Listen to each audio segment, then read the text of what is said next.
You might already know this game, at least by looking at it. I learned about it the first time from watching ASMR channels softly talking while they tried and solved the different puzzles of a physical version of this game. They call it Rush Hour, because that's its name.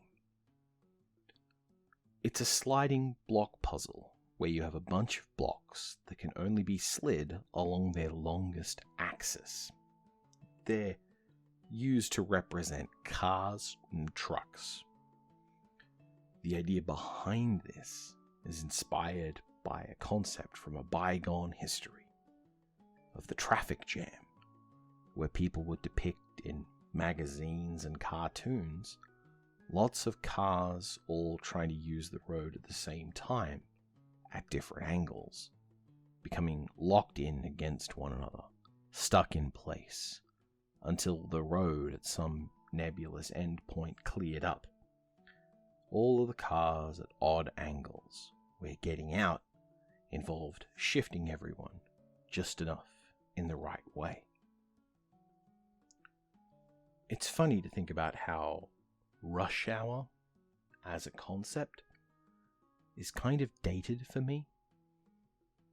Obviously, I'm sure it happens, but I grew up knowing it was one of the worst things my dad had to deal with, and we had to map whole days around it.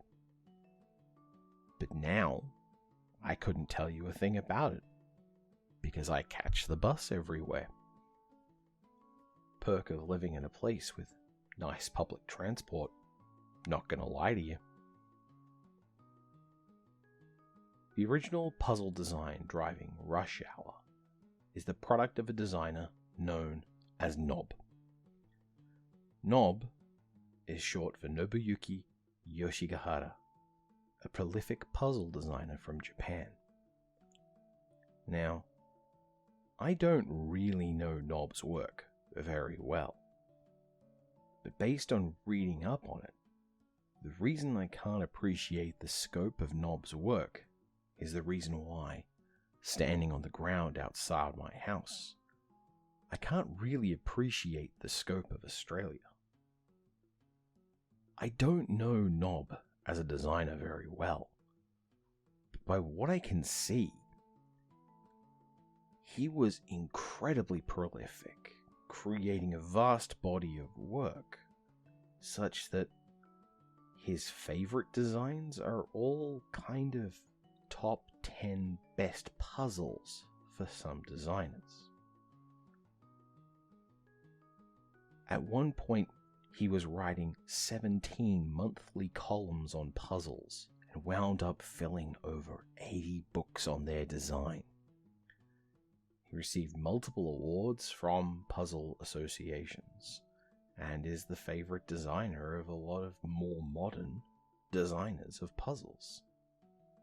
If you're into puzzles, you're probably into puzzles made by people who loved the work of Nob.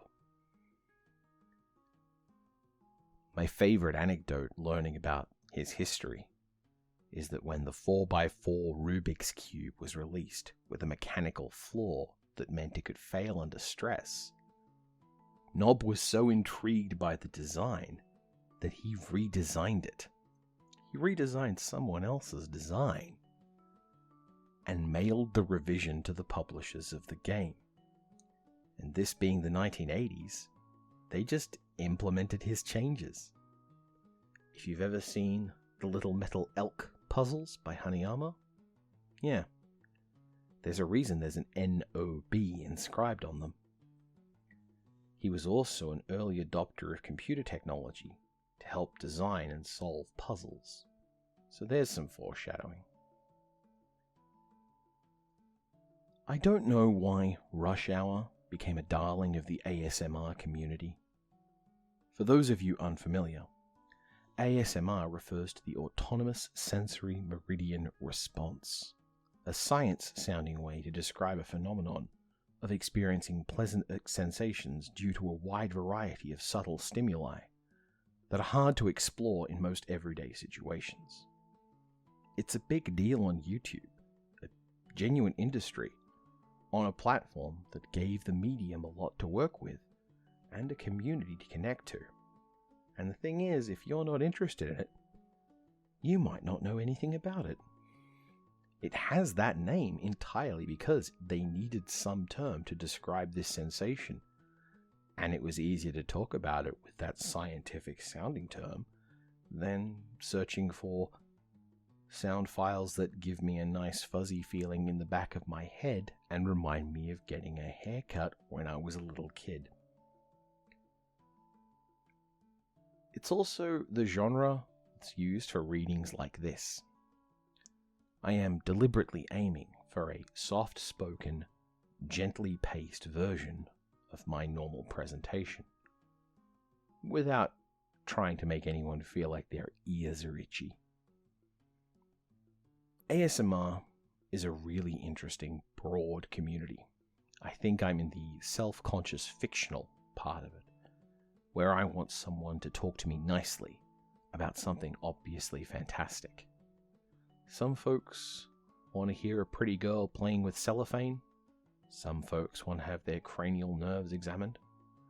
And some people like to watch methodical, slow playing of manual tabletop games. It's a thing that provides structure for a video that's often about forcing yourself to not act quickly, to not do things in that maximally efficient way. And sometimes when you go looking, you'll find an ASMR artist, possibly an adorable stuffed Muppet, playing Rush Hour. Rush Hour has a lot of potential as an ASMR game. It has moving physical pieces. It can make pleasant sounds when the pieces are slid into location.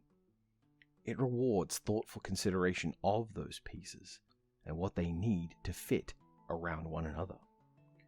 It's something you can get better at over time too, which means the learning process shows itself in longer and longer videos.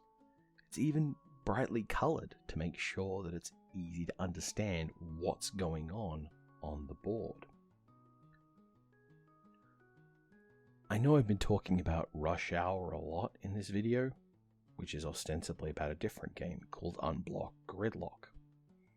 That's because Rush Hour serves as the underpinnings of it. But there's a big difference in computer games and tabletop games, and that flows from a place of scope. The Rush Hour physical game ships these days with 40 cards, showing 40 puzzles. And they're complicated, but the really long solutions can't really be shown on a card easily. So you don't get the really long puzzles. You're not going to get a puzzle with a 40-step solution just because the form factor of how they print the cards that set up the puzzles don't have the room. Unblock Gridlock gets to do something different to Rush Hour then. It's almost the weird cousin of procedural level generation. Under the hood, Rush Hour is a math puzzle. The math is about graphs and involves something called non-deterministic constraint logic.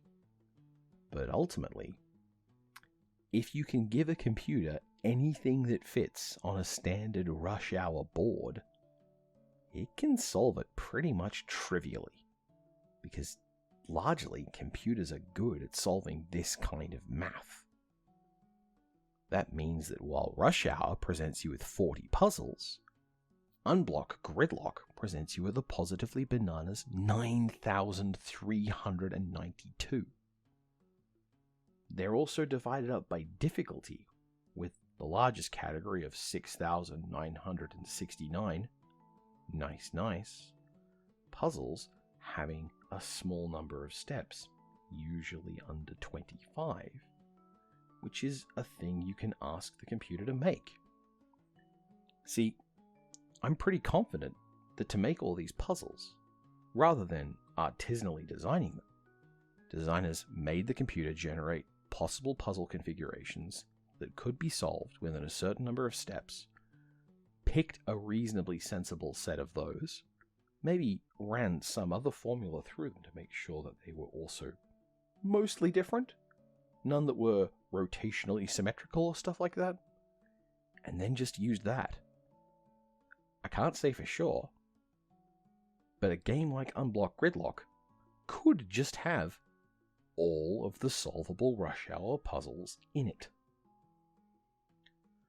This makes it a good value proposition if what you want is a giant pile of puzzles to work through. If you see a jumbo 10,000 puzzles quiz book or bumper crossword book and think, bet, well, Unblock Gridlock is going to be a good game for you. It feels kind of bottomless to me, and I say that with over 100 puzzles under my belt after 7 hours of play, in little 2 and 3 minute increments. If I must bring up a pointless complaint about capitalism, I would point out that Unblock Gridlock does cast you as a traffic cop, which is a bit of a bummer. Ultimately, this game is interesting because of the ways it highlights a material game and a digital game as almost identical and yet extremely different in the experiences they offer. Unblock Gridlock is a lovely game to have, but it's also not a lovely game to listen to in the same way that the physical game of Rush Hour is. I find that very, very interesting when you dig down into it.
And hey, if you got to this point of the video, say the word banana in the comments.